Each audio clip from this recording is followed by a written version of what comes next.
You should accept yourself just the way you are. What does that say about who I should become? Is that just now off the table because I'm already good enough in every way? So am I done or something? Get the hell up. Get your act together. Adopt some responsibility. Put your life together. Develop a vision. Unfold all those manifold possibilities that lurk within. Be a force for good in the world, and that'll be the adventure of your life.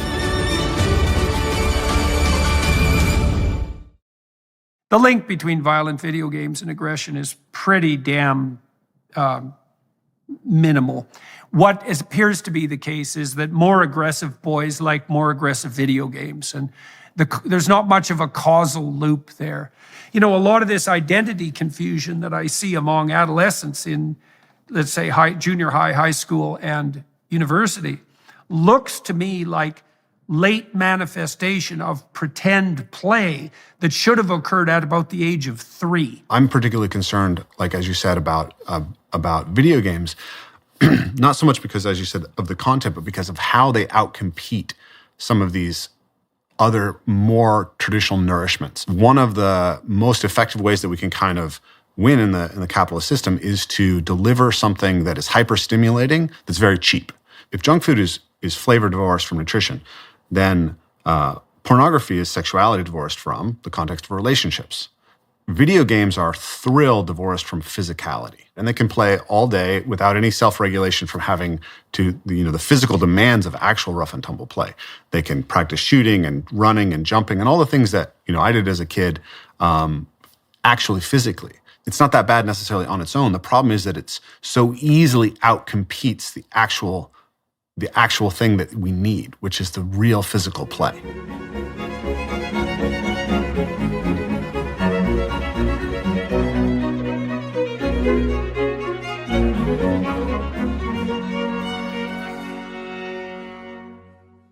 Hello, everybody.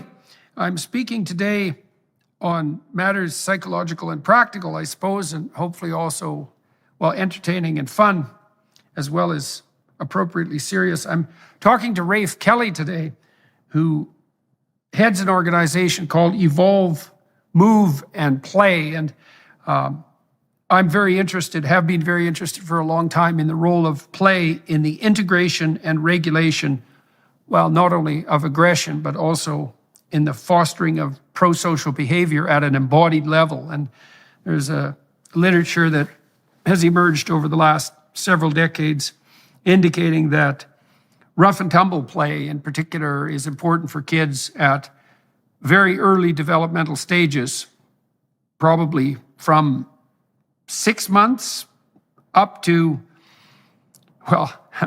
who knows up to what level, till you're old.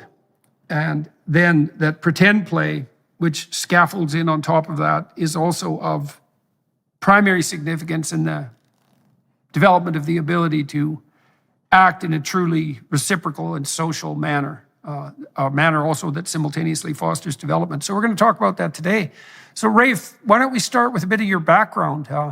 Yeah. Why don't you fill people in on your educational background, your interests and all that, and then we'll start talking about getting more to the nuts and bolts of play.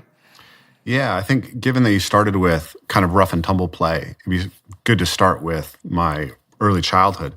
So I was diagnosed with ADHD and dyslexia at an early age, and my dad had similar learning disabilities that he'd really struggled with. And I was kind of raised in that counterculture, so my dad wanted to just take me out of the school system and just unschool me. And my mom didn't, so there was a big conflict there. And my dad kind of reacted to that by just sort of pulling away from me and sort of emotionally neglecting me. So I was acting out in school and getting in lots of fist fights. And I got introduced to the martial arts when I was 6 years old, and that started helping me learn to regulate my emotions. And then I had a mentor who came into my life who actually took over my education and started homeschooling me after going into 4th grade. And he did a few things that were really helpful to me. He, let me spend, just 2 hours a day doing homework, and then the rest of the day I would be out running in the woods. But he also did rough and tumble play with me extensively, pretty much every day. And so we would wrestle all the time, and that became incredibly healing for me. So through the martial arts and through rough and tumble play, very early on, I experienced that physical practices could have this really transformative effect on me. And How old were you when that started, that rough and tumble play? yeah, so my dad did a lot of rough and tumble play with me when I was little, but then there was that period where it was more neglectful in our relationship. Then this second mentor who came into my life when I was 8 years old. 8, yeah. Yeah, well, that you pointed out something very interesting there with regard to your father. I mean, I've actually seen that pattern in many families. You know, and it seems so. For example, I've seen within my own extended family, thinking of one couple in particular, where every time the father attempted to involve himself in the discipline, let's say, which is really the attention and regulation of his son, his wife would, in small ways and not so small, interfere. Yeah. In a rather punitive manner, treating her husband as if his interaction, his involvement was both inappropriate, ignorant, and dangerous, something like that combination. And my experience with that has been that what men usually do in that situation is pull away. Yeah. And that's really devastating for the kids. You know, like the mother has to put up a bit of a barrier because there should be a little tension between the parents about how the kids should be treated.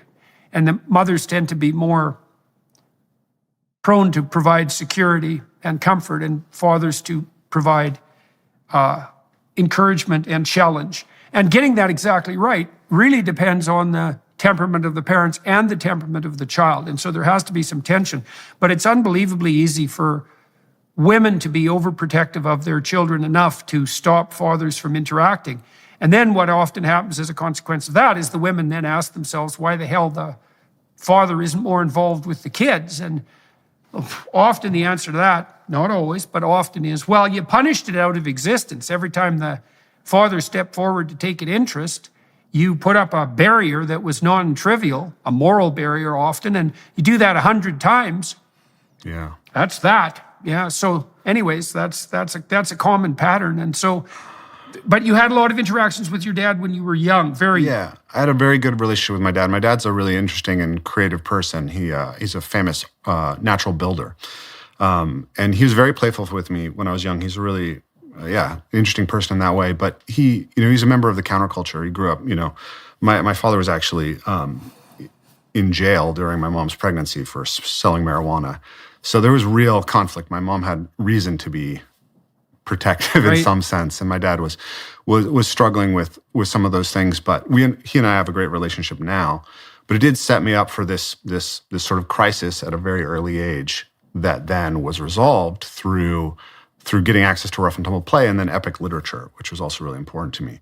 Yeah, so this guy the guy that started to play with you when you were 8, how did that come about? And why did your mother and father encourage that or even allow it? Because that's also a place where, people can be skeptical. Yeah, there's a whole story there. But basically, we rented land. So my dad owned 12 acres. There was a kind of a hippie commune. And so we just rented a space to this couple. It was 2 men who'd moved in.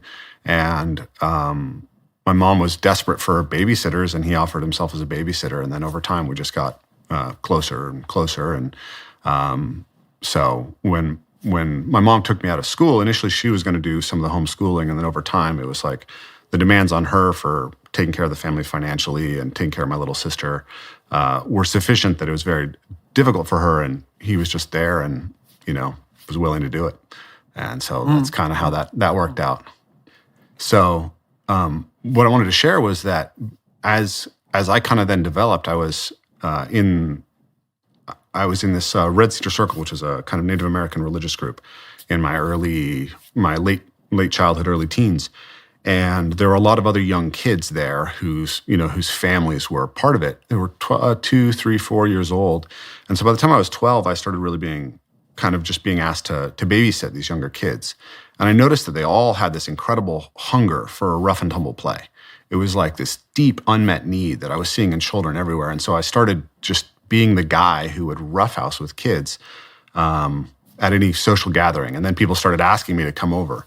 When I was 13, one of my closest friends died, unfortunately, after a bike accident. He had his spleen taken out, and he didn't get sewed up properly, so he hemorrhaged out. But he had a 6-year-old brother, and his brother started having a hard time falling asleep after he passed away because he used to roughhouse with his older brother every night before bed. So his mom called me and asked me to come over a couple nights a week and just roughhouse with this kid so that he could sleep.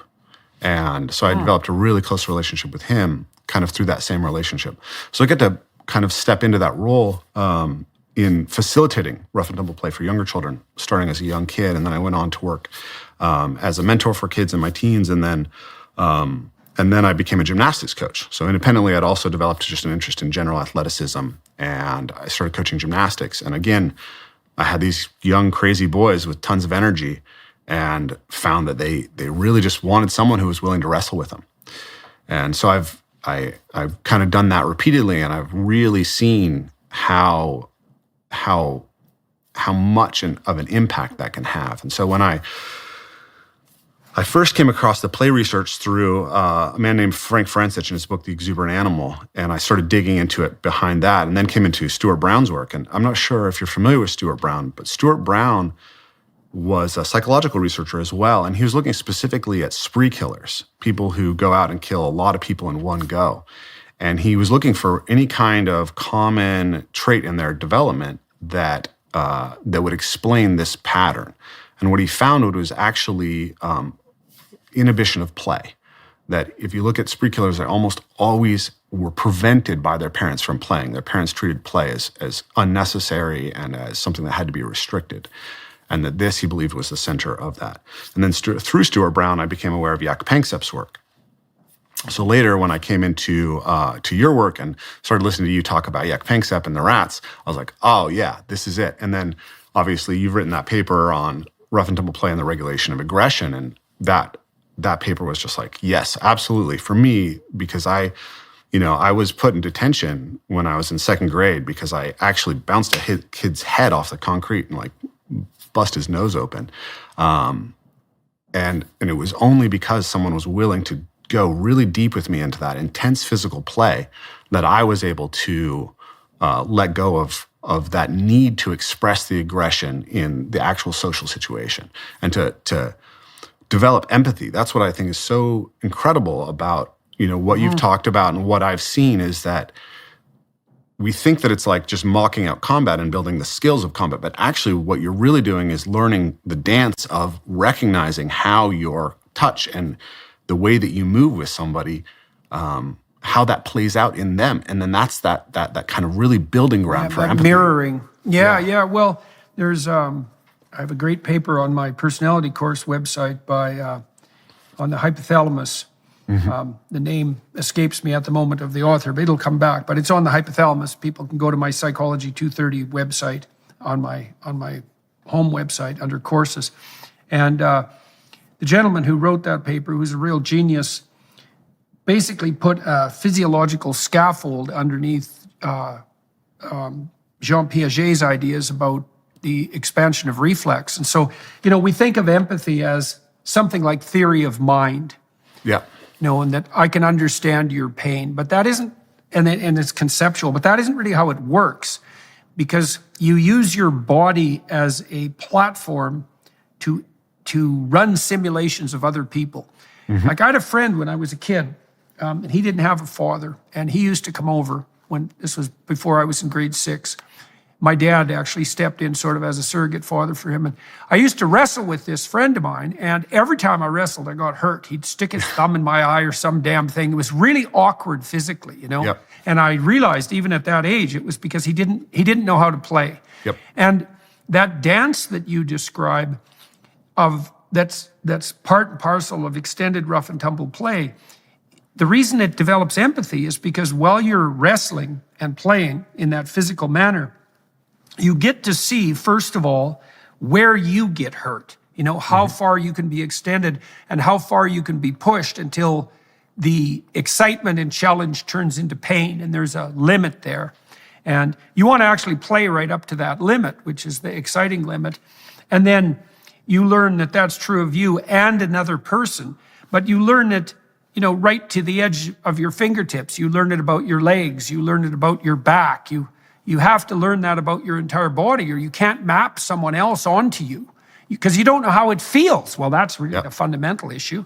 You don't know how it feels. And so in that rough and tumble play, you're laying a level of deeply embodied knowledge on top of emergent reflexes for motor control, and then you're learning to integrate them into an interpersonal dance. Panksepp showed, this is research you made reference to, that if you deprive male juvenile rats of rough and tumble play, which they do spontaneously and they like to wrestle, then they play hyper aggressively when you allow them to, like frenetically, desperately.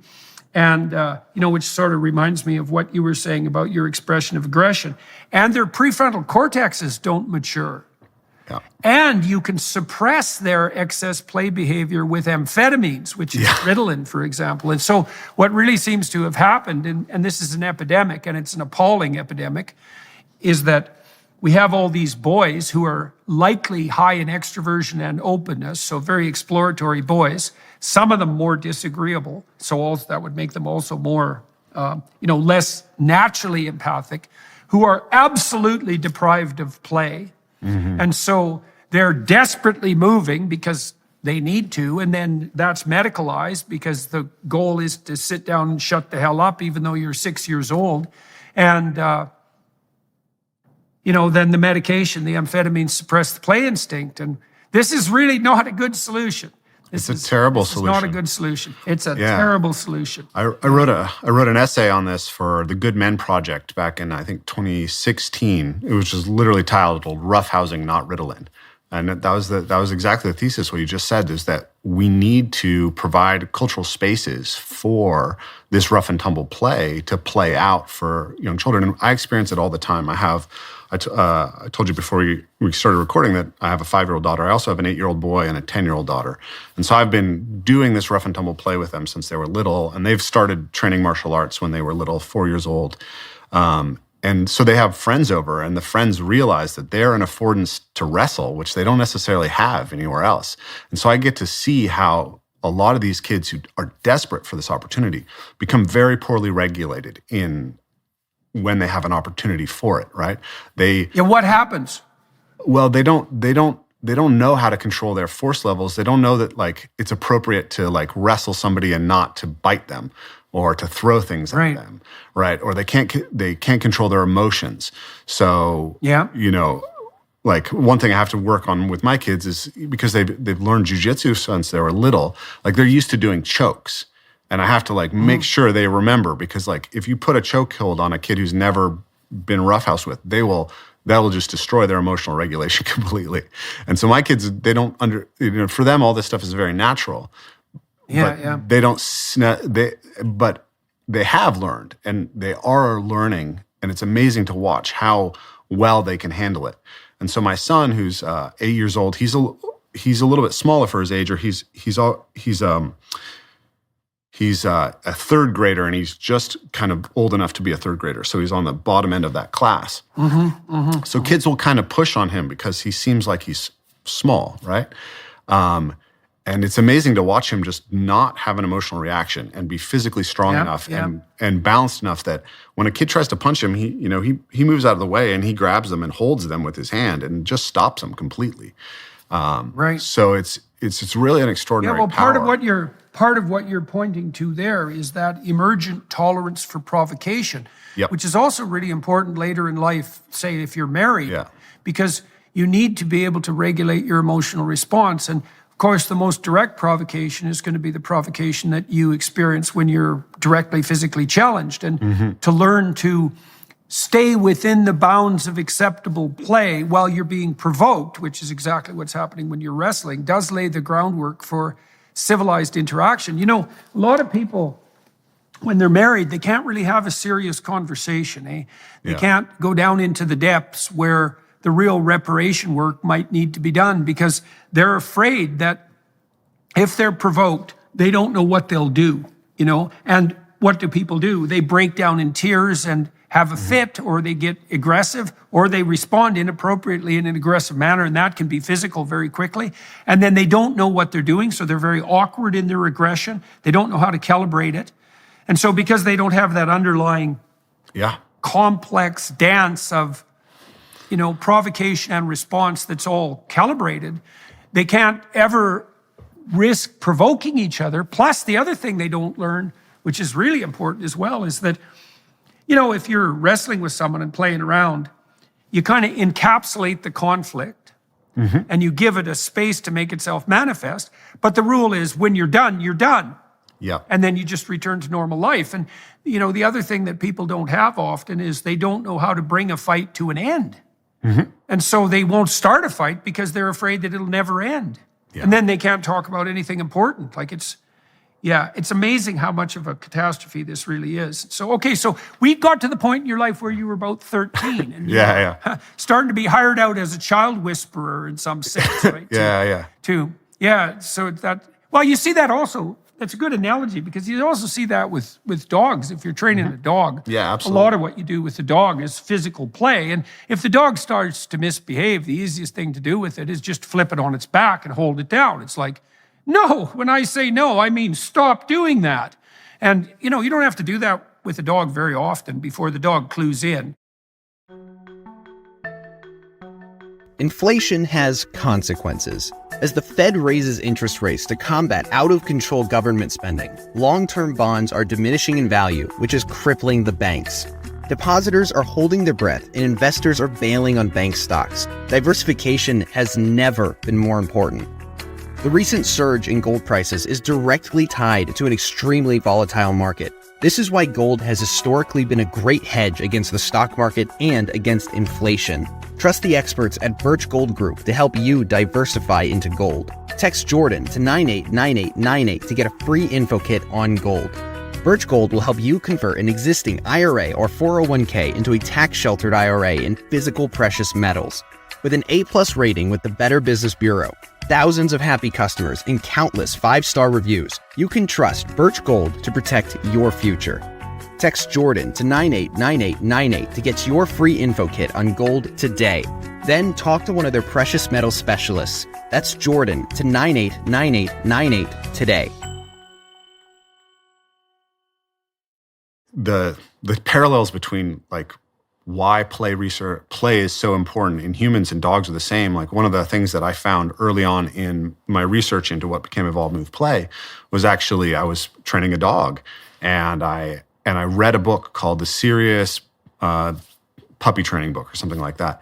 And they talked about bite inhibition in dogs. And they said that, puppies have to bite because that's how they manipulate the world, right? Like puppies, like dogs, their hands are their jaws.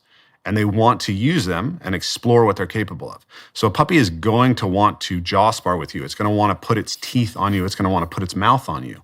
And if you tell that puppy no every time that it tries to interact with you like that, it won't be able to map how its mouth interacts with you. So what he advised is that what you need to do is you let the puppy start biting at your hand, and every time that the force is too hard, you pull away and you deny the puppy what it's looking for, which is play, right? And so now it's regulating its aggression to, okay, I need to only bite hard enough that this human being can tolerate it, and then he'll play with me. And over time, then the dog develops bite inhibition. So dogs that are not allowed rough and tumble play, it turns out, are much more dangerous as adults because they can't regulate the impulse to bite. When they bite fully. But a dog that's been played with extensively has a very fine-tuned capacity to control the level of force in its jaw. So it has a soft jaw.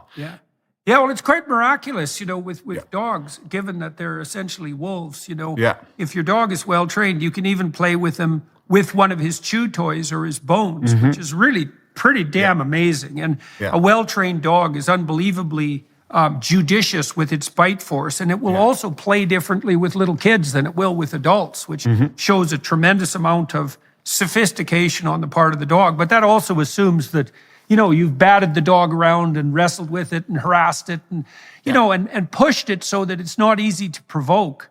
And that's also why, people wonder why people tease. And teasing is a form of more abstracted rough and tumble play, and it's the same thing. It's this attempt to push the object of teasing sort of to the level of their tolerance for provocation to see what the response is. It's part of the way that people assess each other profoundly. Like I told this story in my book about this guy, Lunch Bucket, that came to work on the rail crew with us when I was working on the rail crew in Saskatchewan. And no one had ever played with Lunch Bucket, that's for sure. And it was pretty obvious to everybody that he was still under the unfortunate dominion of his mother, because she had packed him his lunch bucket when the appropriate thing to do socially was bring a brown paper bag that wasn't, too special, which was also interestingly true of our high school, and Lunch Bucket didn't take kindly to being teased about his lunch bucket, and the level of provocation that the other guys aimed at him just increased, and it got to the point where people were throwing rocks at him when he was on the crew. But the reason for that was because he couldn't be trusted. If you provoked him, he would respond with too much aggression. Yep. And that was an indication to everyone, even though no one really knew this, that he wasn't properly socialized, and then could be a loose cannon if in a dicey situation. Yeah. And the other thing too, I think that teasing, it's also an attempt to initiate play. Yes. One of the things you see with kids is that when they meet each other on the playground is they'll immediately challenge each other. They sort of start out assuming the other kid is like younger and less developmentally able. But they ratchet that up quickly to see if they're at a peer-to-peer level. And then they play on the edge. And that'll make kids friends. If kids can play as peers on the edge, then they become friends. And there's a lot of mutual provocation in that. And that's partly the extension of that capacity for emotional regulation, as well as the extension of the capacity for creative interaction. Yeah, if we go back to that rough and tumble theme, like I made a lot of my closest friends after fistfights when I was in school. It was like we had to provoke each other to that level before we could, say, drop into a point of trust with each other in the kind of redneck culture that I was growing up in, which maybe wasn't so similar to where you grew up. I wanted to go back to something you said earlier, because I wanted to reflect a couple of things that I learned from your work, specifically in this idea of how the rough and tumble play is this game that scales up. That what I think is so profound about like J.J. Gibson's work and some of these people that we're referencing is you actually can't see the meaning in the world if you can't act it out, right? What we perceive is actually dependent on how we can act. And so when we engage with something like rough and tumble, we're actually mapping in the different potential meanings of touch. And when we don't get that opportunity to engage in rough and tumble play, what's actually happening is that we're losing the map of what a physical interaction can mean. And the other analogy of yours that I really love is the analogy of resolution. So how many pixels are in the picture that you have of physical touch? Yeah. And I think what's happened in our culture is that we've denied people so much basic touch and so much basic rough and tumble play that we've sort of collapsed the picture of touch to sex and violence. And so you'll see kids engage in play, and you'll see adults who are absolutely on the edge of their seats because they can't see the difference between healthy, productive play and violence because they don't have a refined map. Yeah, no, that's an extremely useful analogy. And like everybody's map is complete of everything, but maps differ very much in resolution. And that, the biblical term for sexual congress is knowledge. Yeah. And that's partly because, sex is a form of play. It's a high form of physical play. And it's very properly practiced, let's say, it's extraordinarily high resolution. And that's part of that detailed exploration of the physical landscape and the increase of the resolution of the map. And that's definitely all part and parcel of exploratory rough and tumble play. I mean, part of the reason that people are loath to allow their kids to engage in boisterous play is because, as you said, their maps are so low resolution that they can't distinguish between true aggression and pretend aggression. And so they're often people who are afraid, for example, of dogs because they can't distinguish a dog with its tail wagging, its mouth hanging open, that wants to play and is making maneuvers in that direction. They can't distinguish that from an aggressive onslaught. This is why you see in schools this idiot insistence that, there should be no competitive play. Yep. Because the teachers who push that doctrine have been played with so little that they think all play, which is a form of competition, it's cooperation and competition simultaneously, they think all that's just properly lumped into the category of aggression. And then they think all aggression should be suppressed. And it's absolutely, it's awful for young boys, but it's awful for women too, because the boys then end up awkward with low resolution physical maps, and they can't dance and they can't move, and their emotional regulation is volatile, and I think to quote Jordan Peterson, it's a complete bloody disaster. what we're doing to children. Right. When I first started Evolve Move Play, Mercer Island, which is one of the school districts that was near us, had banned tag, like completely, no touch-based games. And they had shortened recesses to 7 minutes. And their justification for this was because children couldn't play for longer than 7 minutes without experiencing conflict. And this is Jesus, isn't it, man? It's so absurd, because it's like, how are they ever going to learn without these things? Well, the thing is, people who take that tack assume that enforced zero conflict equals peace. Yep. When you talked about this experience you had with your friends, that often you had a fight with one or more of them. And, that's another thing that's quite different about boys and girls, because boys will often, even with their friends, push conflict to the point of an actual fight. And that generally does exactly what you said. It either, if two boys face off each other and are willing to fight, generally they won't pick fights with each other anymore. That usually brings it to an end. And it's not that rare for that to turn into a friendship, which is also very, very interesting and strange thing. During this season of Lent, we are called to abstain from luxuries and instead more deeply embrace our faith. Co-workers around the office have mentioned giving up coffee, alcohol, and social media, but how about using this time to start building a habit of prayer and meditation? Join me and thousands of others on Hallow, the #1 Christian prayer app in the US. Hallow is helping me maintain a daily prayer routine from now until Easter, and it can help you too. Download the app for free at hallow.com/Jordan. You can set prayer reminders and track your progress along the way. Not sure where to start? Check out Father Mike Schmitz's Bible in a Year, available on the Hallow app for brief daily Bible readings and reflections. Or pray alongside Mark Wahlberg, Jim Caviezel, and even some world-class athletes. With Hallow, you can customize a personal prayer plan that works for you and listen anywhere you are with downloadable offline sessions. Get an exclusive 3-month free trial at hallow.com/Jordan. That's hallow.com/Jordan. I wanted to go back briefly to what you're talking about with sexuality, because and I wanted to touch on women in rough and tumble play, because so we teach rough and tumble play. We take the basic kind of architecture of contact improvisation dance and mixed martial arts, and we build scalable games that vary from totally cooperative to hyper competitive, and then we kind of you can play a very competitive game that's very safe by scaling the way that the players can interact. And we teach this to men and women. And now my general observation is, working with kids, the boys always want to roughhouse more, right? My son roughhouses more than his sisters, for sure. But the girls love to roughhouse with me and have always requested being roughhoused with, being wrestled with, being thrown around. What I've noticed with working with adults is that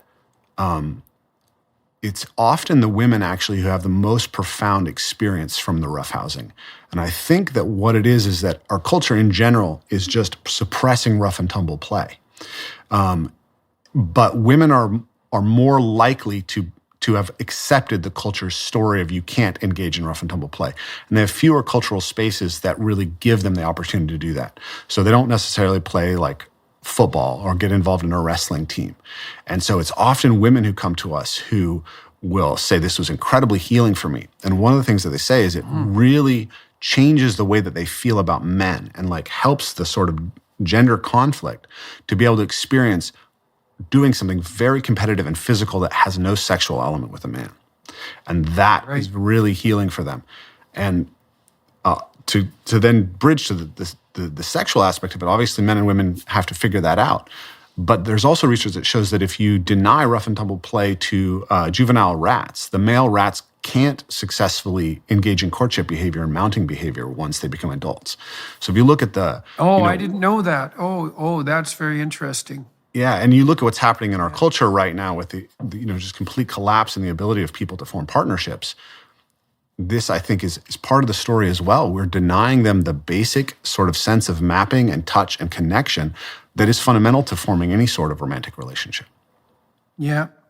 Well, this is also an interesting point to insert some observations about cell phones. Yeah. People are often extraordinarily concerned with the content that's being delivered to kids on the cell phones. And I think the content is relevant to some degree. I spend a lot of time, for example, analyzing literature on violent video games and aggression among boys. And the link between violent video games and aggression is pretty damn minimal. What appears to be the case is that more aggressive boys like more aggressive video games. And there's not much of a causal loop there.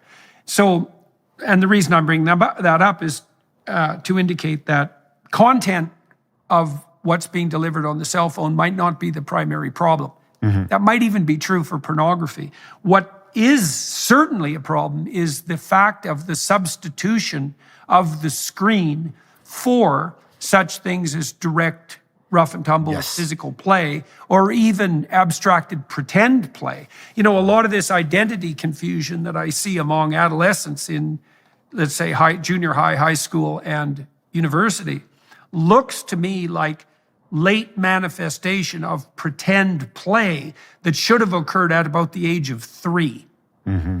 Because at 3, kids will experiment with, I can remember when my son was a kid, his sister, he's a year and a half younger than his sister and her friends, and they used to dress him up like a princess or like with little fairy wings and, just as a form of exploratory play. And he got an opportunity to inhabit that feminine world while playing with these girls and to figure out what it was like to be a girl, which is a necessary thing to do if you're going to have some empathy for girls, let's say. But then you imagine if you suppress that and that play, even cross-gender play, is never allowed to make itself manifest, then why wouldn't it reemerge with a vengeance later when the stage is set to make it socially acceptable? Anyways, it looks to me, the furry phenomena, all that looks to me like repressed pretend play. That might even be the case for late onset autogynephilia among the trans guys, God only knows why that cross-sex impulse makes itself manifest, but the probability it has something to do with suppression of the physical manifestation of the feminine spirit, let's say, that could have been explored in pretend play, that seems to me to be highly probable. What the men are doing when they dress up in women's clothing is pretending, obviously. Now there's a sexual element to it, but that doesn't mean it isn't pretend play. Yeah, I think we can definitely agree that the suppression of play is really a problem, and that there's a lot of cultural downstream effects that are going to be very hard for us to map, right? And just how much of that is. I'm particularly concerned, like as you said, about video games, not so much because, as you said, of the content, but because of how they outcompete some of these other more traditional nourishments. This is kind of one of the fundamental areas of my thought is this idea that one of the most effective ways that we can kind of win in the capitalist system is to deliver something that is hyper-stimulating, that's very cheap, right? So hyper-stimulating products. A friend of mine who's a neurobiologist who studies obesity, he said to me that what the food industry has effectively done is they've divorced flavor from nutrition. And when I thought about that, I immediately had this chain of thinking, which was if junk food is flavor divorced from nutrition, then pornography is sexuality divorced from the context of relationships. Yeah, right. Video games are thrill divorced from physicality. And so you take these boys who have this inherent aggression and you let them play Fortnite, and they can play all day without any self-regulation from having to, the physical demands of actual rough and tumble play. They can practice shooting and running and jumping and all the things that, I did as a kid, actually physically. And that's probably not bad necessarily. It's not that bad necessarily on its own. The problem is that it's so easily outcompetes the actual thing that we need, which is the real physical play. Yeah, well, I saw that just recently this week. I was out with some young people, relatives of mine, and I hadn't met them for years. And we were in a social situation for about 45 minutes, sitting around a couch and some living room chairs around a fireplace after dinner. And one of them was 13 and the other was 21. And they were just on their cell phones the entire time, the whole time. Yeah. And I thought, well, I felt very bad for the kids, because I thought, well, first of all, I thought, it's like, what the hell are you doing? There's 5 of us around the fireplace and you're on your phones, completely engrossed in them.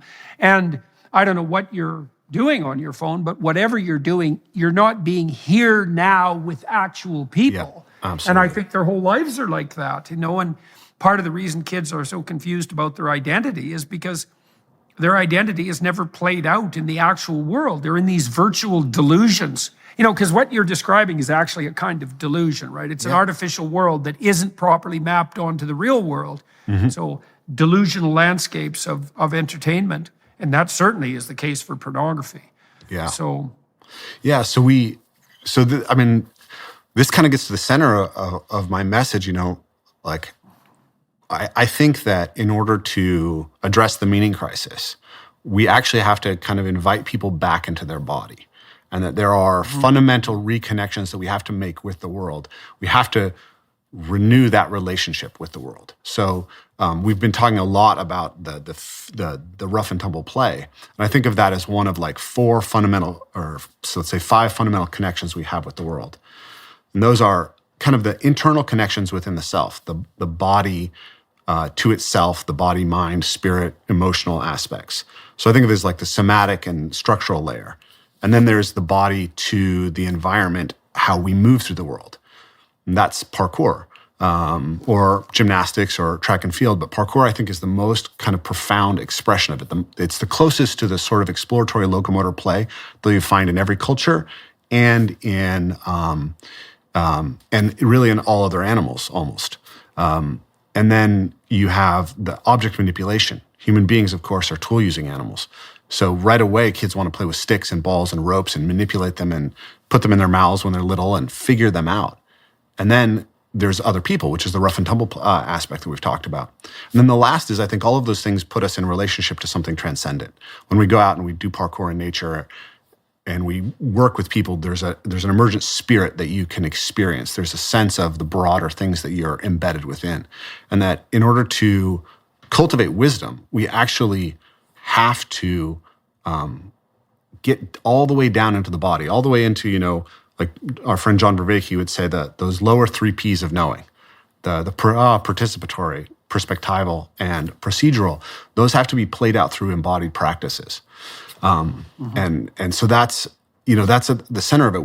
We are tempted all the time by these hyper stimulating products that are designed to kind of grab onto those areas of the brainstem that evolved to be rewarded and direct that behavior into something that isn't what we evolved with. And to recover the wisdom, I think we have to go back to those bodied practices.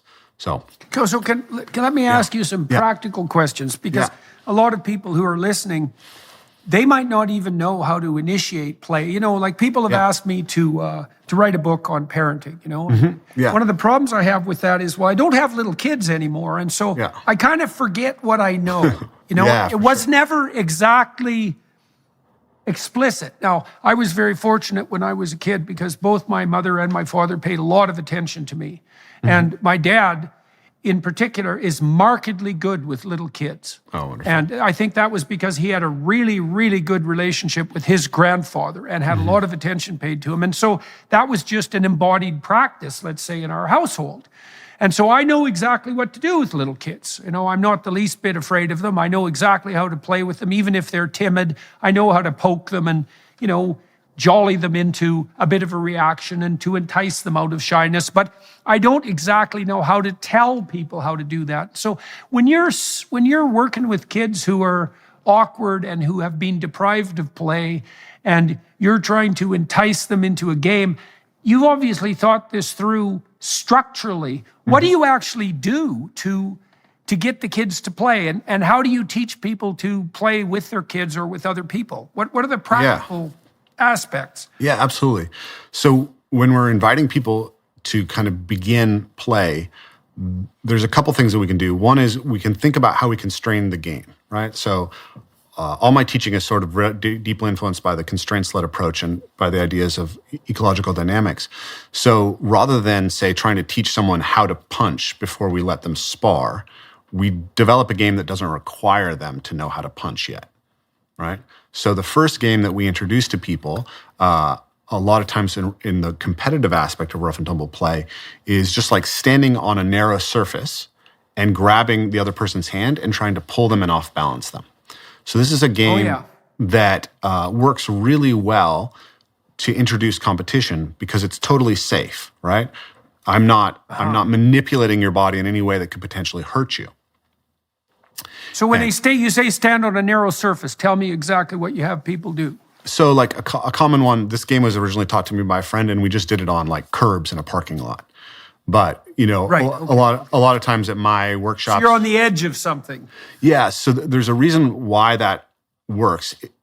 It makes the win condition a lot easier, but also it disadvantages larger athletes, which is important because the physical strength is obviously going to help the larger athletes succeed. But because a bigger athlete has a bigger moment of sway, their balance is actually a little bit easier to compromise.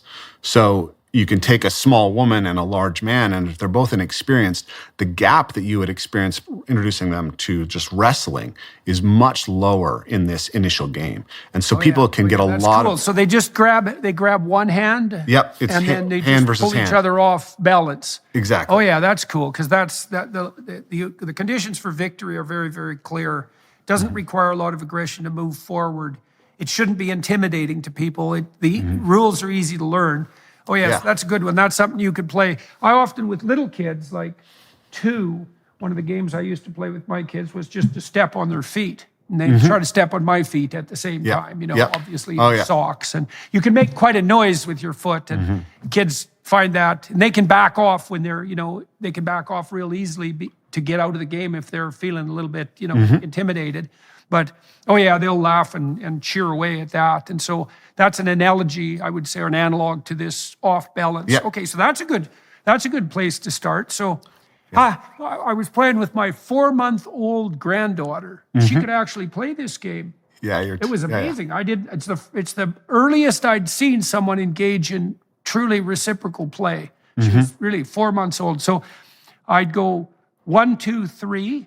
Hold her standing on my knee, 1, 2, 3, and then bop her head on mine. Yep. And then 1, 2, 3, bop. Yep. 1, 2, 3, bop. And then I started playing with the gap between the numbers. 1, 2, 3, bop, to add an element of surprise. And man, I'll tell you, after 15 repetitions, she got the game. That's wonderful. And so that was really cool because it was, it involved that immediate touch, but so there's this, it's kind of like peekaboo. It's like there's a predictability and then a surprise, which is part of a game. But it was a harmless initiatory game, but it was really something to see that she caught on, and it's theme plus variation too, which is something you see in musical play. Yeah. Okay, so you have people try to pull each other off balance. I imagine so how do people react when you first introduce them to that idea? Like, what's the range of reactions? Well, what's interesting is in the past, more so in the past when people were less familiar with my work, I'd get a fair number of students, almost all of them women, who would say, I want to participate in everything, but I don't want to do the rough and tumble play. And it would be like, okay, we'll get to it, and you can choose not to if you want to, but if you see it and you want to do it, please step in. And what we find is that people will tell you, I'm scared of this. I never liked physical aggression, anything like that. and you give them this opportunity to play a game that's highly competitive, that they have a sufficiently high probability of winning, right? The 30% that Jaak Panksepp says, right? And that it feels totally safe, everybody enjoys it. Without fail, for 10 years of teaching this drill, I've not had one person who's come to a seminar who has not been lit up and smiling and laughing by the end of playing that game. Yeah, I wonder what that laughing signifies. You know, when I used to go work out with my friends in Boston, one of our games was, especially during a bench press, was to crack a joke and make the person laugh, because you lose all muscular control when you laugh, eh? Mm-hmm. Which is extremely interesting, you know, because laughter produces a physiological cessation of the ability to be aggressive. You just have no muscular tension. And so there's something about laughing that's indicative of genuine safety and peace, right? And it's indicative at a very low level, because it's pre-conscious laughter. No one, if you laugh consciously, it's forced and fake. It has to be spontaneous. And so you see people doing this competitive off-balancing game, let's say, and you get joy and laughter. And I think that's a deep physiological reflection of the observation that there really is safety and peace and play happening in this space, right? It's a celebration of that. Yeah, if we go back to the idea we were exploring earlier, that like these things are actually fundamental to how we attune and develop a real map with somebody, right? What you could, what I speculate now, just off what you said, is that the laughter is occurring because it's a signal of like really rapid attunement between two organisms, where they're actually learning each other on a much deeper layer than even verbally is going to offer. But you'll find the same thing if you're meeting someone and you have a good dynamic in a conversation. Laughter is gonna start to generate. And I think it's a signal, of that sense of safety and that joy that you're experiencing. Obviously, that's telling you this is valuable, this is worthwhile, this is something that you want to come back to and repeat. And so that sense that there's a way to compete, a way to interact with somebody that's deeply mutually affording of development. Yeah, right. Yes, exactly. That's the spirit of play, that mutual affordance of. I was remembering when my wife wasn't played with a lot when she was a kid. She had a pretty good sense of sharp verbal play, and she was physically comfortable in a lot of ways because she did a lot of yoga, but she hadn't been played with a lot. And I can remember a couple of events. So we were mock fighting at one point, and she came at me with her fists, and I grabbed her hands and I went like this. And it actually hurt her a little bit. And I said, well, when you go like this, you open your hands. Don't you know that? She said, no, she'd never played enough to know that, someone grabs your hands when you have fists and brings them together. You open your hands. Well, so I showed her how to do that. And then another time she was sitting on the couch and I had a pillow and I went like this, which means, look out, a pillow is coming. So I went like this, and then I threw the pillow and it got her. And she was a little bit, what would you say it? Surprised? Yeah. And I said, well, I showed you the pillow was coming. Why didn't you catch it? And she said, well, she had no idea that, 1, 2, 3 meant look out, a pillow is your way. Now, her siblings were much older than her, eh? And so, and my siblings were very close in age to me. And so, I had more of that intense play than she did, but a lot of these basic rules of physical engagement she hadn't learned.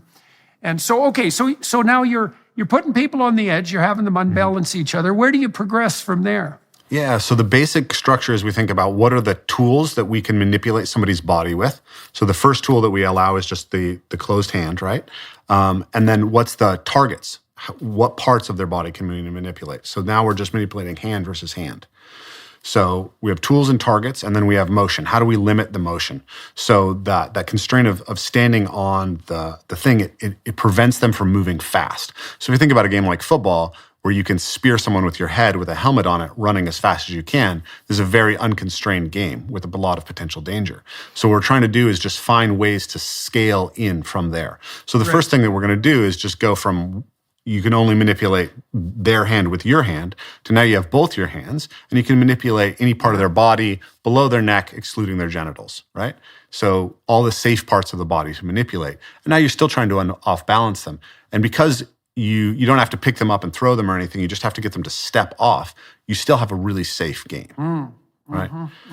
And then as we progress up, we might play a game like the game that you mentioned, trying to step on somebody's foot, right? This is a basic tag game. It's a tag game of tagging somebody's foot. So you can play games like that where the target is something like just their foot rather than trying to kick someone in the head as we would in Muay Thai.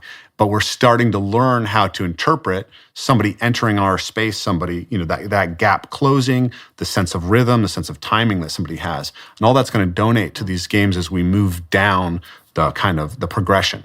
And then we think about the progression as working towards the highly competitive, highly free, unconstrained games like mixed martial arts, but also moving towards the highly attuned acrobatic games like dance, because we want people to be able to have that sense.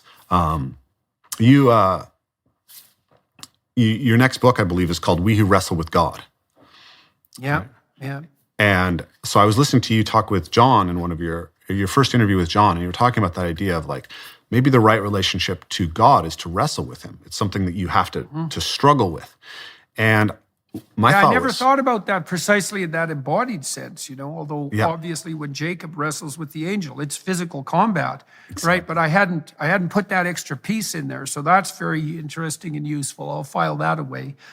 Yeah, so the question that I had when listening to that is, how can we become the type of people who can wrestle with God if we've never wrestled, right? Yeah. We have to build that.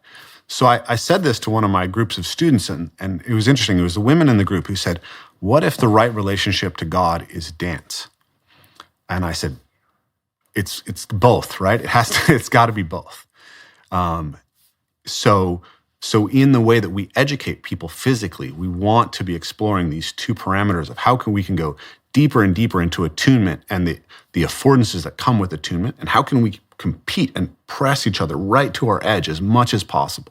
Well, it's interesting that you've got two poles there, eh? There's sophisticated dance as an extension of embodied play, and then there's sophisticated combat as an extension of play.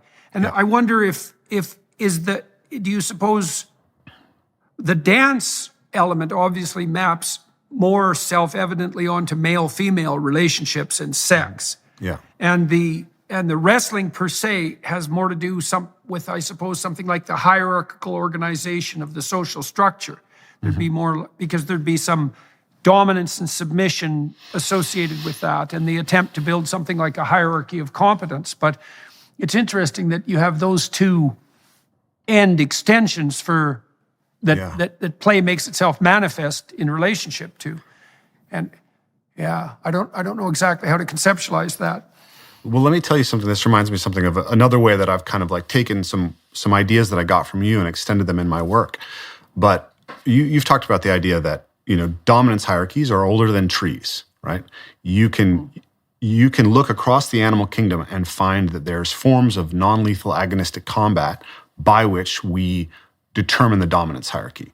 So what's fascinating about like Jaak Panksepp's rats we should call it the competence hierarchy. Yes, I agree. I agree, absolutely.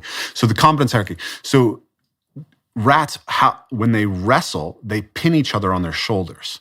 This is fascinating because it's almost a cultural universal that there's some form of wrestling that involves pinning the other guy on his back. And we see this across the animal kingdom. If goannas, right, like big lizards in Australia, they wrestle and knock each other over and get on top of, one's pushing the other one down on the belly. Even venomous snakes will wrap each other around the head and try to press the other one's head to the ground. So I think that that there's this central problem that animals had, which was there are better places to be and worse places to be. And we want to determine who gets to be in the better places and who has to be in the worst places. And we want to do that in a way that's going to be minimally damaging to everybody. So we're going to develop it's the best way of coping with those occasions when the competition does have a zero-sum element to it. Yep. Yeah, exactly. So, but here's the interesting thing is how the non-zero sum evolves out of the zero sum. So first we have this, we're going to kill each other first, and then that's really expensive. Let's not do that. Is there a way that we can play where we're not going to kill each other? So a venomous snake doesn't bite with its venom. It doesn't waste that. It wrestles in order to determine the hierarchy. So now when we wrestle, once we have that, we have this capacity to exact that basic structure to say, hey, you and I, we can play this game when it's not about actually determining the competence hierarchy. It's just about building our competence for when the real problem happens. So so now all these animals have this basic drive to engage in some kind of competitive wrestling because it helps them develop social competence. But now all these other things can get mapped into it. It can get exacted to be something that's building empathy. So as we become social animals, now we are actually going to this as a place by which we begin to map in a sense of what the other is. We develop theory of mind. That stuff about Jaak Panksepp's rats and the fact that the bigger rat has to be able to know that if it wins too often, the small rat won't play with him. That's the beginning of theory of mind. Yeah, well, I think the rats must be evaluating, because imagine that in each game, there's a series of micro victories and micro defeats. Mm-hmm. Yep. And if you keep the ratio of victory high enough for your opponent, ratio of victory to defeat, they're going to be enthusiastic play partners. Yep. And you're constantly evaluating. Like when I was teaching my kids to play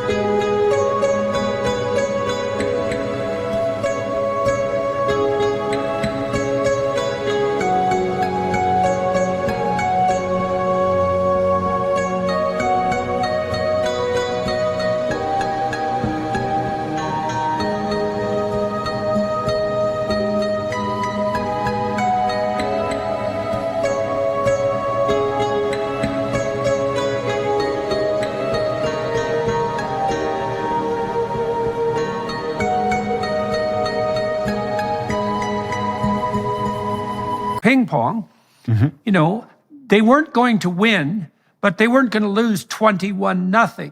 Yeah. I would just ratchet up my skill level so that I kept them on the edge of their performance. And that meant that, they'd gain as many points as I could allow them to gain. I still see that with my son, because I taught him to play ping pong, and then he got better than me because he learned all my tricks and his new tricks. And, it'll be frequently the case that I'm ahead of him, say 17-13 near the end of a game, and then he'll really kick into high gear. Yeah. And it's very annoying because I've been working pretty hard on my edge trying to give him a good stomping, but he has some left in reserve, but he's calibrating. We automatically calibrate if we're sophisticated players to keep our partner on that dynamic edge of development. Exactly. This is also why it's so wrong to think about competition as a zero-sum process, because if you're competing optimally, first of all, you want a well-matched partner, because otherwise it's not a fair game and it's no fun. But if you're competing optimally, your opponent has micro victories the whole way along. And the rats must pick that up. The big rat must understand that if he's dominating too heavily, the game starts to become no fun because the little rat gets demoralized and then won't put up a good scrap. You got to, and you do the same thing with puppies, as you let them win as much as is appropriate. And it's the same with your kids. You let them win as much as is appropriate, but no more than that. And you do that while simultaneously scaffolding their mastery. Yeah, you're working to put them on that zone of proximal development, right? Yeah. And so that's the key to good play, and that's what we think is so important about like a actual rough and tumble curriculum, is that it's about educating people about how to, in the deepest embodied sense, find that edge in mixed partnerships, right? Where there is a massive skill gap. How could I play as someone who's 6'1", 220 pounds, has been training martial arts my whole life with a small woman and make the game such that she gets something out of it and I even get something out of it? We'll be right back. First, we wanted to give you a sneak peek at Jordan's new documentary, Logos and Literacy.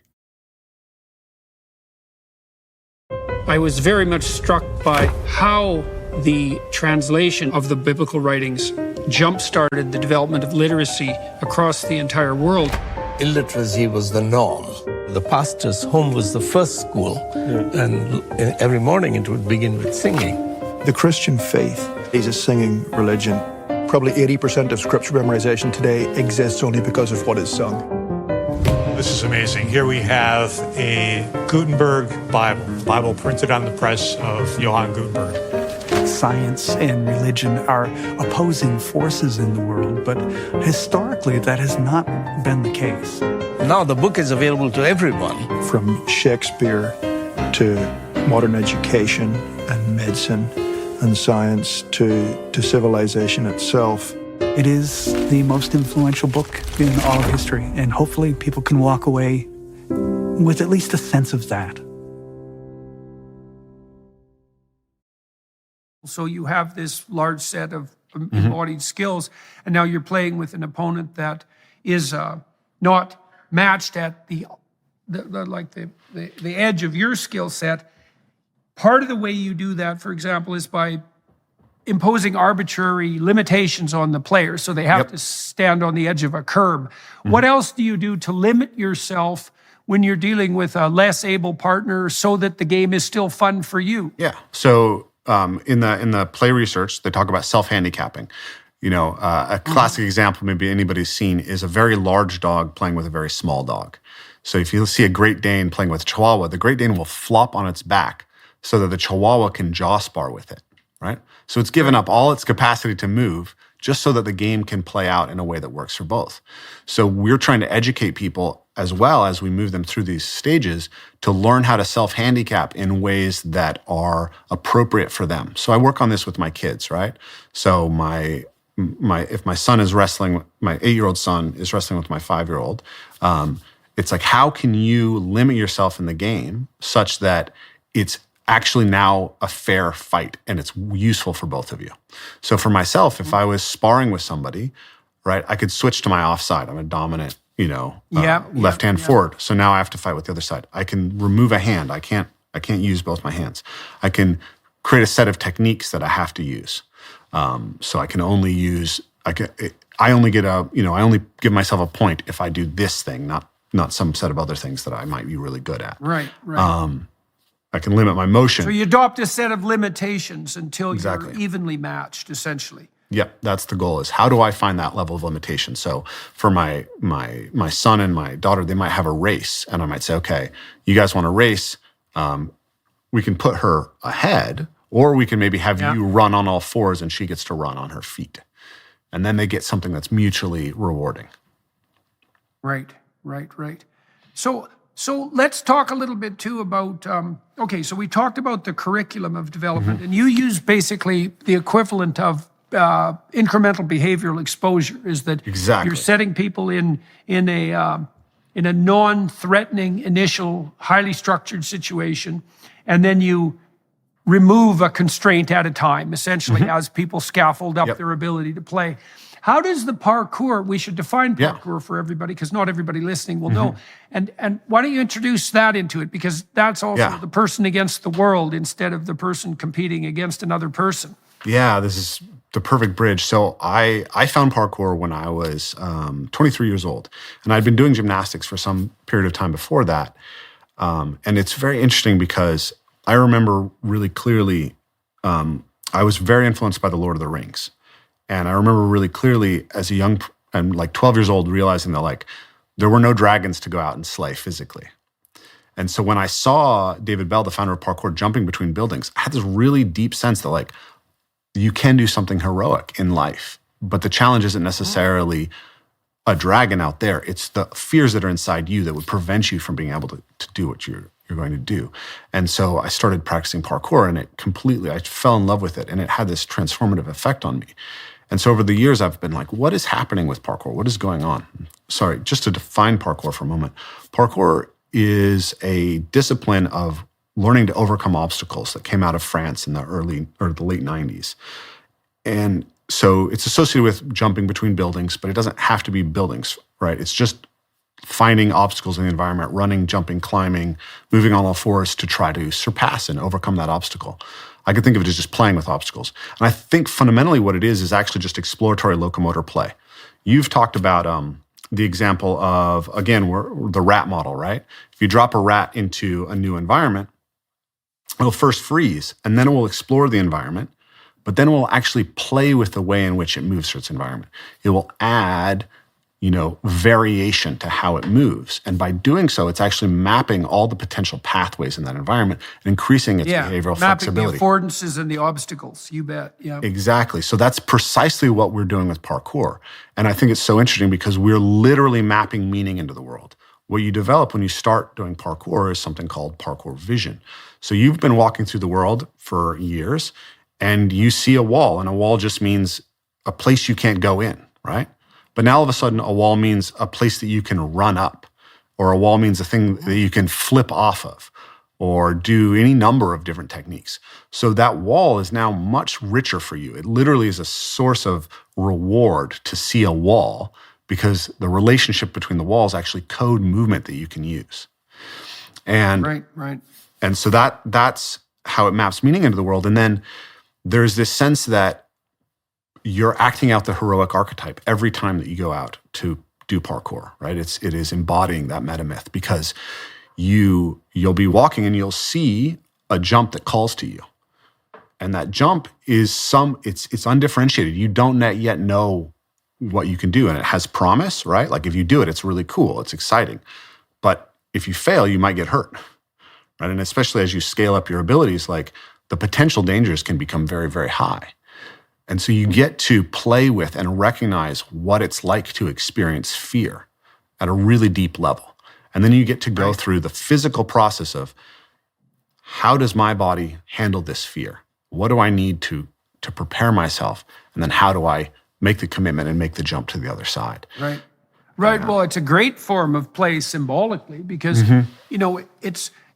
the landscape is one of pathways, affordances, and obstacles. That's basically how the world lays itself out for us. And, you can avoid an obstacle, but the highest art is to transform an obstacle into an affordance, right? This is no longer an obstacle. It's something that I can use to facilitate my pathway forward. And that's the highest form of play. I mean, one of the things I've learned quite with some difficulty, let's say, over the last 5 years, is that the most adversarial obstacles in the form of, let's call them pathologically narcissistic and destructive journalists, are actually afford the most serious play, because the more intense the attack, the more potential there is in making your ability to contend with it manifest. And that's a very strange thing to learn, but it's, and it's not a game without high stakes, but man, it's something to think about, is that the highest art of mastery, the highest form of mastery, is to turn the worst obstacle into the most remarkable affordance. Absolutely. And there's something deep about that, that you may know this, you probably do, that we calibrate a lot of fine actions with opponent processing. And almost all of our fine actions are the consequence of two systems in opposition modulating each other. So if you want to move your hand really smoothly, you can do it like this, but it's still kind of jerky if you analyze it at the micro level. But if you do this, you can move your hand with incredible precision, and that's an opponent process. And a tremendous number of the physiological processes that we undertake are opponent processes. And, you have that opponent process dynamic within a marriage, and you have it within a debate, you have it within play. It seems to be a universal principle, the principle of properly balanced opponent processing. And you could think about that at the highest level, is the most fundamental obstacle might be the adversary that affords the most serious play. That's a revolutionary way to conceptualize the world. Yeah, I love that. The most challenging adversary that you can handle, that affords you the capacity to play, that I think is really at the center of what provides that. I love the term allostasis, right? So we think that we're homeostasis, but we're actually in a continual process of development. And that continual process of development is always between these paired reciprocal opponent processing systems, right? So the parasympathetic nervous and the sympathetic nervous system. So as I was preparing for this discussion, I was listening to your last discussion with John Vervaeke and talking to him a little bit, and I was thinking about how those connections that I talked about, the fundamental connections that a practice has to offer, it has to integrate the self better, right? It has to integrate the self with the physical world better. It has to integrate the self with the things we can manipulate better and with other social beings better. And then with this concept of the transcendent. All of those are also that's opponent a full processing. logos integration. Okay, Yes. So why are they all opponent processing? Because you can split the self, right? You're a unity, but you're also a multiplicity. And when you can look at yourself, and you've talked about this, if you want to think deeply about something, you have to argue with yourself. You have to create two different dialogues in your head. So there's this fundamentally dialogical process, and you can embody that by just creating tension in your body between different systems and feeling how, these two things now I'm playing that and how I can grow with it. And then you can think about, can my mind control my body better? Or can my body support my mind better, right? And all those things can be in dynamic opposition. And obviously once we get to parkour, right, that body environment practice, the environment is the opponent, right? And I'm learning to have greater and greater mastery, greater and greater affordances available to me through that relationship. And then the same thing when I learn to throw and catch and swing objects, and then obviously do fine crafting things, which are kind of the developmental derivative of those basic play instincts to play with objects. And then obviously when I'm engaged in rough and tumble play, it's opponent processing. And so I think fundamentally we need an embodied set of physical practices that allow us to attune our relevance realization across these fundamental relationships in order to act out the metamyth that you described in Maps of Meaning. Yeah. Well, that seems right. How do you scaffold parkour for people? We talked a little bit about how you introduce new kids or adults, for that matter, who haven't played. Yeah. I really like the curb game. I think I'm going to play that with my grandkids. That's a good idea. That's really good. You could do that by having people stand on their tiptoes too. Yep, absolutely. Right? So then the defeat would be that you put your feet on the ground. Yeah, and that would be a good way of putting a larger person off balance as well. As you can fight with me, but you have to stay on your tiptoes. Yeah. So that's really good. So, but how do you...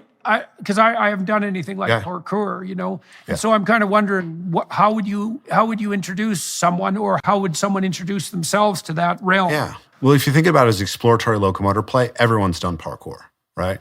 You've gone to an environment and been like, how do I get from here to there? That's the fundamental thing, right? Is just go out and do it. So you could, there was a group in the UK, the Parkour Dance Company, that did some really beautiful things on training parkour for adults in their 70s and 80s, right? And they had them like walking through a park, sitting down on a bench, spinning around and standing up on the other side of the bench. And then they could lay down on their stomach and spin around to the other side. Then they could vary. Maybe they feel comfortable spinning to the right and less comfortable spinning to the left. And then they can just get competent at both, right? Just getting up and down off of a chair, you could have thousands of variations that you can explore. Getting up and down off of the ground. All of those things, we can expand our affordances, and children will inherently do this. I saw a documentary with Jack White when he was traveling through Canada. And Jack, he sets up his stage in a very interesting way. So first of all, he plays this really old beat-up guitar. Yeah. And it's just, he's had it forever, and it's just done, and it never stays in tune. So while he's playing on stage, he has to tune his guitar nonstop. And then he plays a bunch of different instruments, laid out on the stage, but he puts them in places that are awkward to get to. So that he has to stay on the edge to play the damn instruments. And, partly what he's doing in his live performance is he's what would you call it? Modeling that ability to stay on the playful edge. And the way he does that is by setting up artificial obstacles in his environment and then having to creatively transform them into affordances on the fly. And so that's really, he's very wise. And Jack White's a particularly interesting musician because, he's got that real heavy metal edge, kind of Led Zeppelin-esque heaviness to him. Yeah. But Jack is his lyrics are extremely optimistic and positive, and he's extremely playful. And so he's a master of that transformation of the obstacle into the affordance. He's basically doing parkour. He's creating a locomotive challenge. Yeah. to be able to access his instrument so that he can get a deeper experience of play and share that with his audience. That's right. So one of the things story. you recommend is, like, even if I wanted to get up out of my chair, I could use my left foot instead of my right foot, right? Just vary that so that, yeah, I see. That's very interesting. You could spin on your way up. Yeah. You could. Right. What are the relationships? So, just like contralateral versus ipsilateral. So I'm going to put my left foot on the ground on my right hand, and then I can switch to the other side. Then I can lean everything on one side, right? I can do a spin as I stand up. There's so many little fine-tuned variations that we can find once we take on this exploratory ethic in relationship to our movement. And as we do that, we're going to be refining and making more sophisticated the body. And I believe when we put that in dynamic relationship to these other sets of practices, we get to extract those insights out and create a more coherent, complete approach to character development. Right. Well, we can think about that two ways. One way is that you're mapping a broader set of possibilities onto any given object. Exactly. The objects aren't objects, they're affordances and obstacles, they're not objects. And so you're expanding your map of the possibility of the world in your relationship to it. And so that is an expansion of the meanings of the world. But the other thing you're doing too, we can imagine if I concentrated for a month on doing things left-sided instead of right-sided, I'm going to instantiate a series of neurophysiological changes, right? So I'm going to start building new motor maps, and that'll be a form of neural growth and neural regeneration. I'm going to redress the imbalance between the two sides of my body. But it's also the case that, those physiological transformations cascade all the way down to the cellular level. And if you put new stresses on yourself, especially voluntarily, you turn new genes on to code for new proteins. And so not only do you remap the meanings of the external world, but you also literally open up new physiological possibilities from the cellular level upward at all the levels of your organization, your internal physiological organization, and release new elements of your character. So it's partly an expansion of the map, but it's also an expansion of psychophysiological capability all the way down to the cell. Yeah. Absolutely. So we map the meaning into the world, and the meaning that's available to us in the world is always contingent on the action capabilities within the self. But what was so beautiful about the way that you just said that, it made me think so much of like the Jungian concept of the self, which again, you introduced me to. But the self is that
highest potential, that second self that's laid out over time.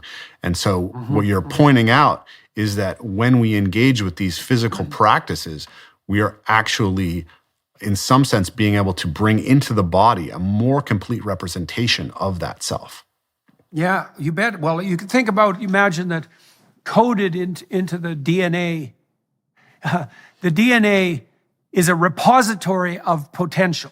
Yep. But the potential won't make itself manifest without the requisite demand, right? It has to be, the stress has to call the potential into being. And so that play, maybe it's left-sided play, it's going to produce a new form of stress. That's a new kind of demand, and that's going to unlock new potential. And part of that self, Jung likened that self to the oak tree that's implicit in the acorn. Yes. And so it's a potential that could expand itself out into space in a variety of different ways, but the there are many potential trees inside a particular acorn. You could think about it that way.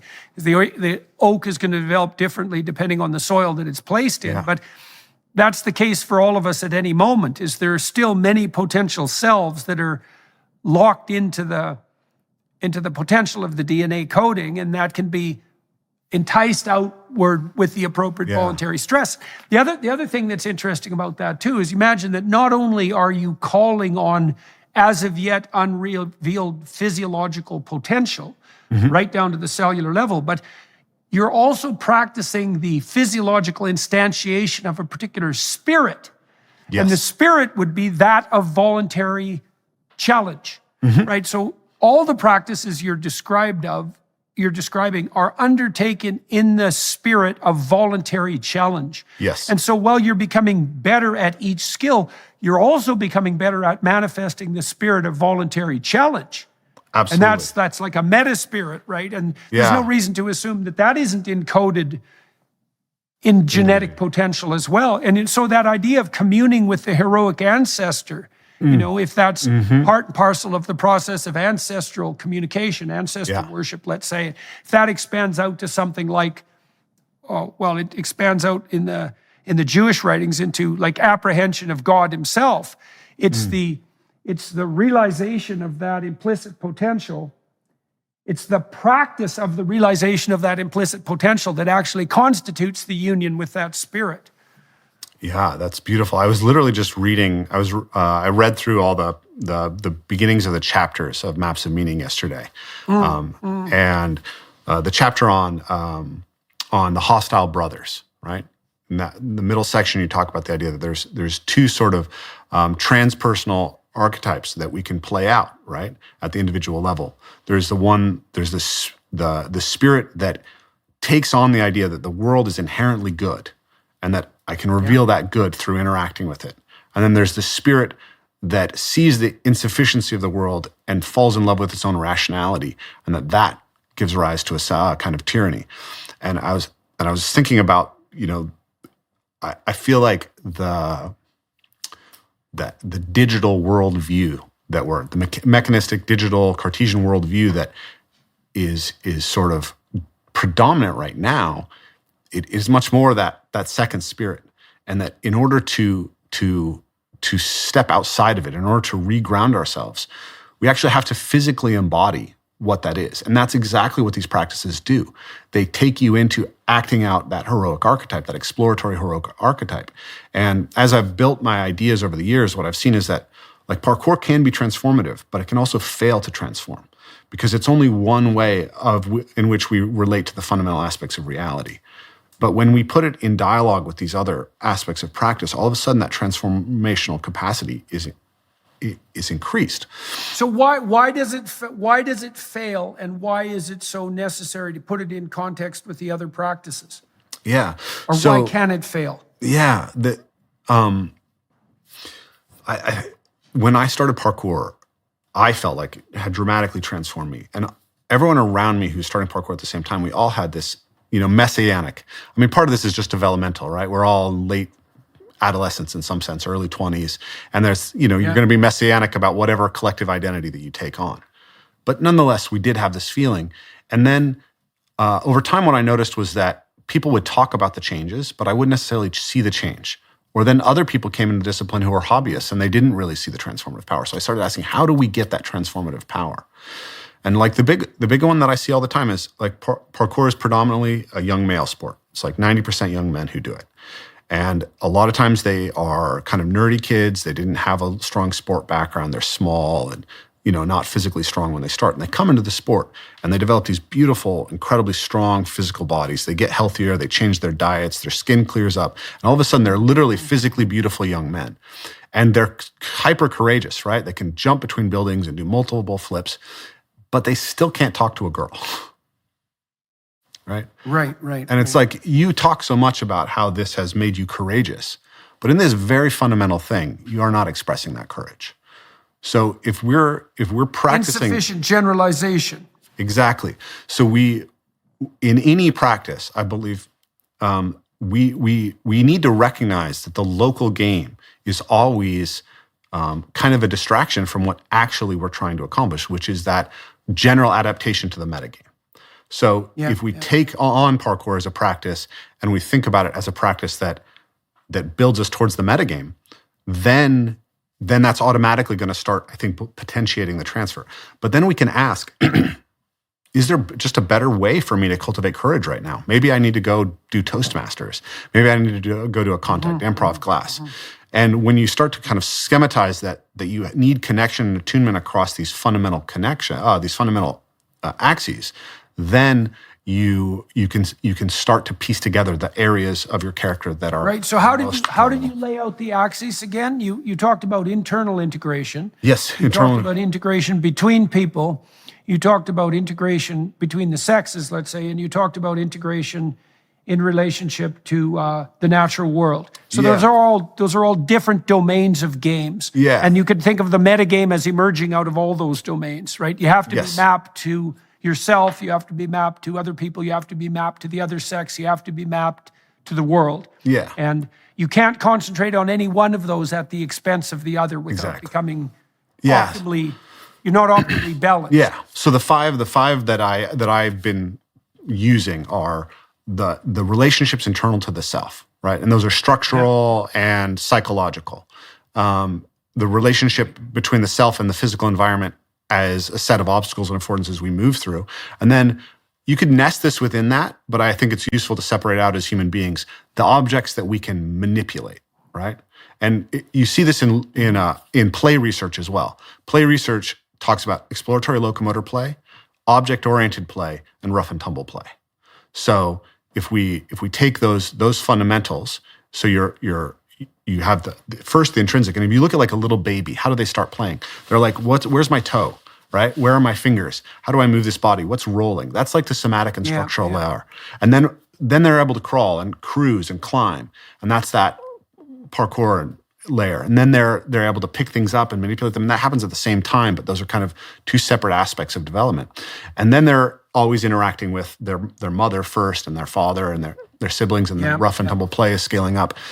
And then all that in some sense is nested in these higher spiritual aspects, which I think are also, you've talked about the development from exploration behavior to play to ritual.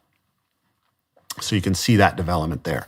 So those are the 5 axes. And then within, obviously, the interactive element, we have, sort of like intersexual, like how men learn to deal with men, how women learn to deal with women. And then you have the intrasexual, and then there's obviously the romantic and sexual aspect of that, which obviously dance is an extraordinarily important aspect of that, as you've explored. Does that all make sense the way I've laid that out? Yeah. Well, I like the idea of it's nice to lay out the different landscapes so that people have some sense of the different domains in which mastery could be pursued and accomplished. And it's also useful to point out that you don't want to allow the practice to become an end in itself.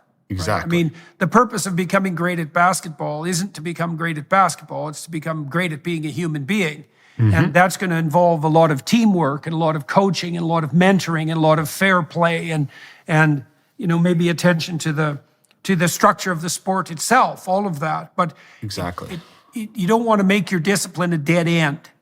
And Precisely. That idea that it should be generalized is extremely important. Yeah, and so because that otherwise you could get locked within your subculture, and that's when things get kind of cult-like. Yes, and I've seen this repeatedly. Every practice that I've seen someone say is transformative, I've seen that there's a dark side to it. So in parkour, you can say, I'm going to go do this jump, and that's going to make me more courageous because I'm facing down my fear.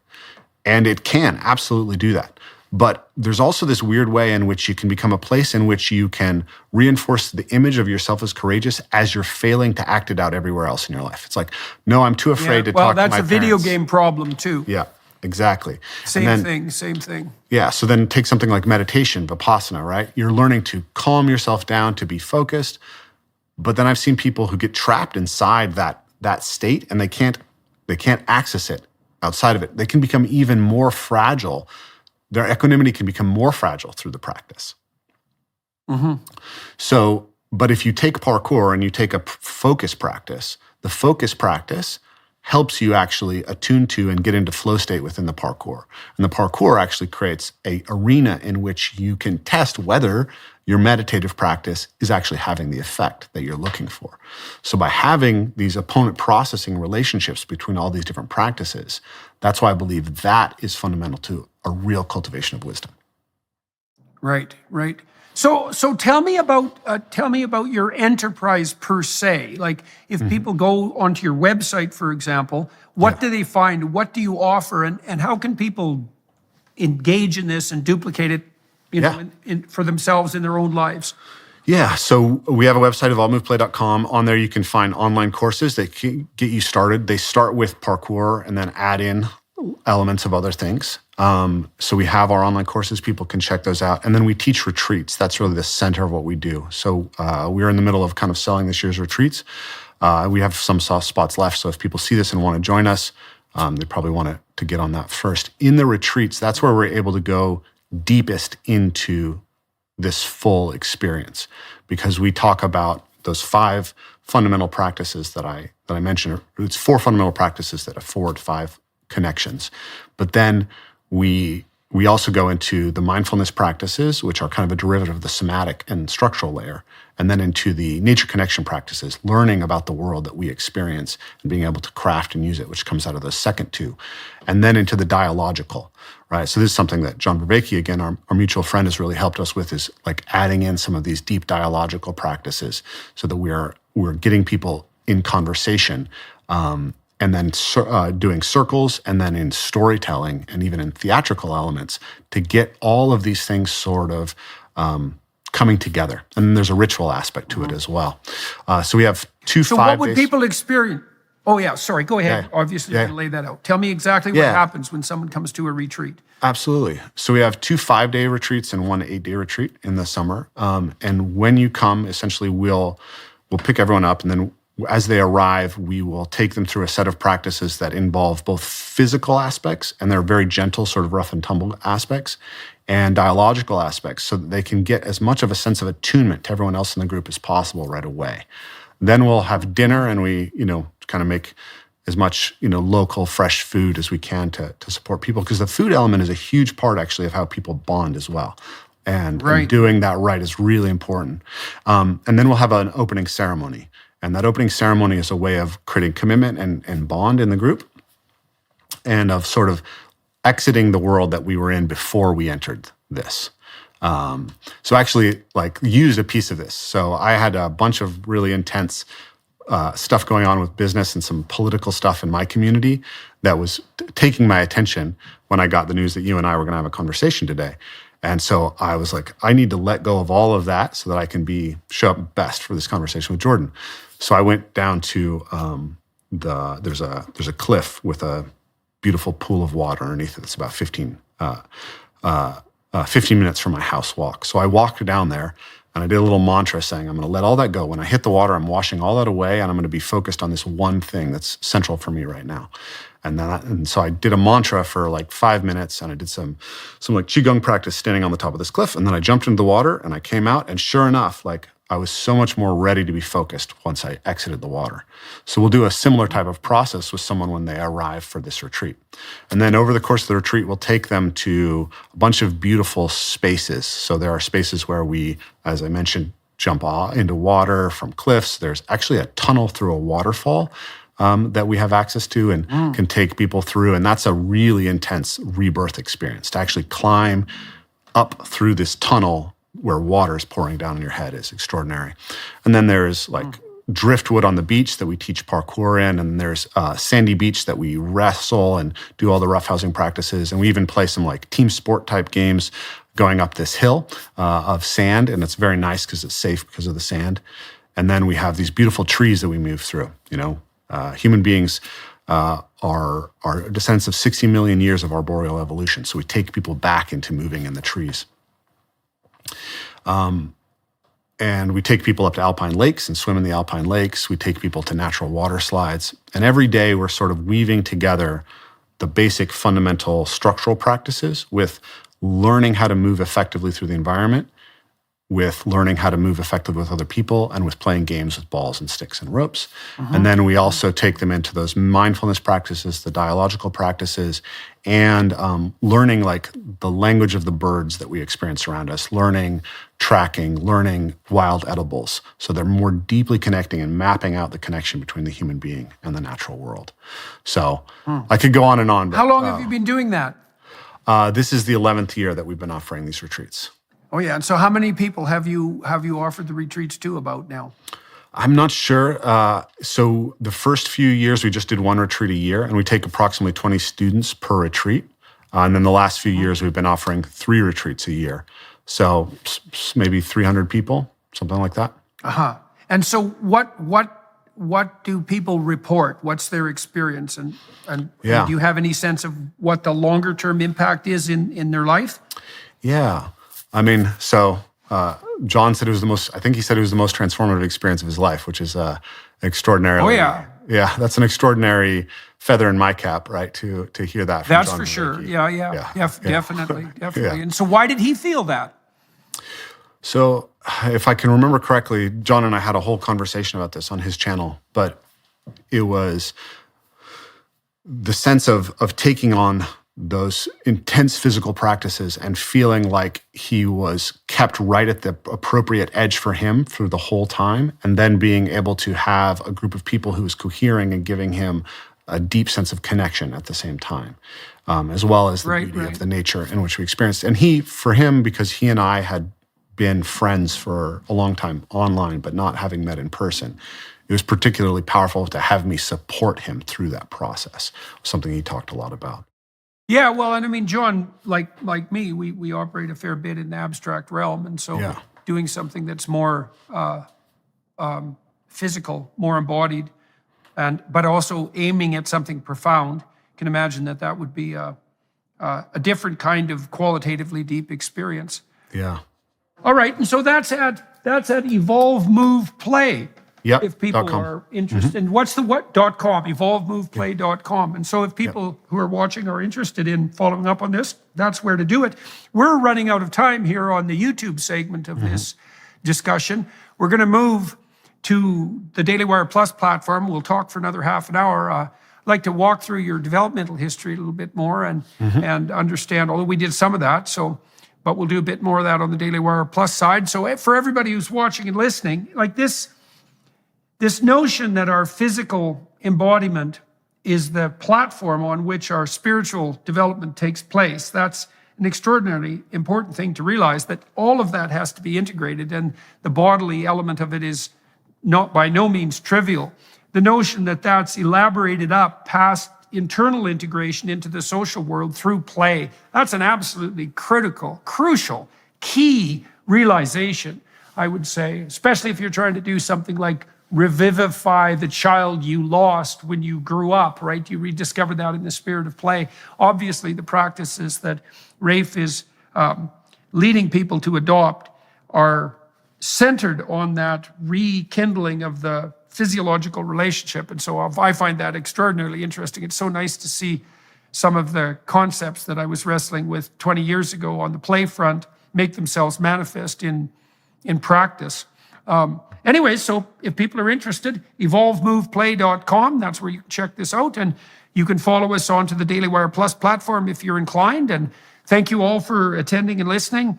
Thanks, Rafe, for talking to me today. It was extremely interesting. And to the film crew here where am I?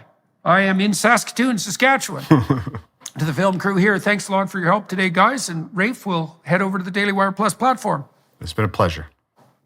Good talking to you. Hello, everyone. I would encourage you to continue listening to my conversation with my guest on dailywireplus.com.